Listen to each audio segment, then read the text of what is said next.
Pandian stores அடுத்த வர எபிசோடில் பார்த்தீங்க அப்படின்னா, ராஜு வந்து இந்த மாதிரி தப்பு செஞ்சதுக்கு, உண்மையை மறைச்சது எல்லாத்துக்குமே வந்து பாண்டியன் கிட்ட உட்காந்து மன்னிப்பு கேட்டுட்ருக்காங்க. நான் வந்து கல்யாணத்தை பற்றின உண்மையை மறைச்சது தப்பு தான், என்னை மன்னிச்சிருங்க மாமா அப்படின்னு சொல்லிட்டு. அது மட்டும் இல்லாமல் நகையை பற்றி முன்னாடியே உங்கள்கிட்ட சொல்லியிருக்கணும், சொல்ல வேண்டிய சூழ்நிலை இல்லாதனால நான் சொல்லலை, அதுக்கும் என்னை மன்னிச்சிருங்க. கதிர் வந்து இந்த நகையை வந்து விற்கலாம் கூடாது, அவங்கள்ட்டே கொடுத்துடலாம் தான் சொன்னாங்க.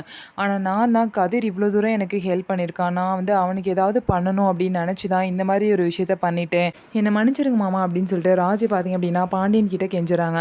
இன்னொரு சைடு வந்து மீனாவும் கோமதிக்கும் நமக்கு இந்த விஷயம் தெரியும் அப்படிங்கிறது தெரிஞ்சால் நம்ம கதி அவ்வளோதான், நம்ம ஏதாவது நடிப்போம் அப்படின்னு சொல்லிட்டு கோமதியும் பார்த்தீங்க அப்படின்னா இந்த விஷயம் தெரியாத மாதிரியே நடிக்கிறாங்க. ராஜியோட நிலைமை என்ன ஆக போகுது, பாண்டியன் வந்து இதுக்கு என்ன சொல்ல போகிறாரு அப்படின்னு சொல்லிட்டு ராஜி பார்த்தீங்க அப்படின்னா ரொம்பவே பயந்து இருக்காங்க. அது மட்டும் இல்லாமல் கதிரும் பார்த்தீங்கன்னா ராஜி இந்த மாதிரி விஷயம் செஞ்சதுனால ரொம்பவே கோவமாக இருக்காங்க. இருந்தாலும் ராஜி வீட்டில் வந்து இந்த மாதிரிலாம் வந்து தப்பாக பேசுனதை நினச்சோ வீட்டில் உள்ள எல்லாருமே கோவமாக இருக்காங்க. எல்லாத்தையும் பார்த்தீங்க அப்படின்னா அவங்க அசிங்கப்படுத்திட்டு போயிட்டாங்க. இது எல்லாத்துக்குமே ராஜி செஞ்ச இந்த வேலை தான் காரணம்.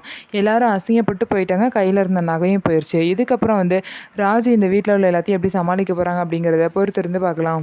நம்ம வீடியோ உங்களுக்கு பிடிச்சிருந்தா நம்ம வீடியோவை லைக் பண்ணிக்கோங்க. அதுக்கப்புறம் மறக்காமல் நம்மளோட சேனலை சப்ஸ்கிரைப் அண்ட் ஹைப் பண்ணிவிட்டு பாருங்கள்.